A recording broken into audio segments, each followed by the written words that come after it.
ఎన్టీఆర్ జయంతి సందర్భంగా ఎన్టీఆర్ ఘాట్లో లక్ష్మీ పార్వతి నివాళులర్పించారు. తెలంగాణ ప్రభుత్వం ఎన్టీఆర్ ఆశయాలను కొనసాగించాలన్నారు లక్ష్మీ పార్వతి. మైత్రివనం దగ్గర ఎన్టీఆర్ విగ్రహ ఏర్పాటు అభినందనీయమన్నారు. ప్రపంచవ్యాప్తంగా తెలుగు జాతి పేరు చెప్తే ముందు గుర్తొచ్చేది ఎన్టీఆర్ఏ అన్నారు లక్ష్మీ పార్వతి. ఇక్కడ రేవంత్ రెడ్డి గారు కూడా విగ్రహం పెట్టారు. ఇక్కడ వారికి నేను ప్రత్యేకంగా తెలంగాణ గవర్నమెంట్ తరపున ఆయన పెట్టినందుకు ముఖ్యమంత్రి గారికి నేను హృదయపూర్వకంగా ధన్యవాదాలు తెలియజేస్తూ ఉన్నాను.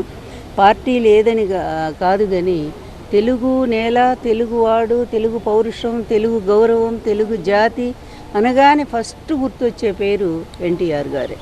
అందువల్ల ఇక్కడ పార్టీలకు అతీతంగా ఆయన నిర్ణయం తీసుకొని ముందుకొచ్చి ఎన్టీఆర్ విగ్రహాన్ని ఆ విధంగా భారీగా ఈరోజే అనుకుంటా ప్రతిష్టాపన చేస్తూ ఉన్నారు.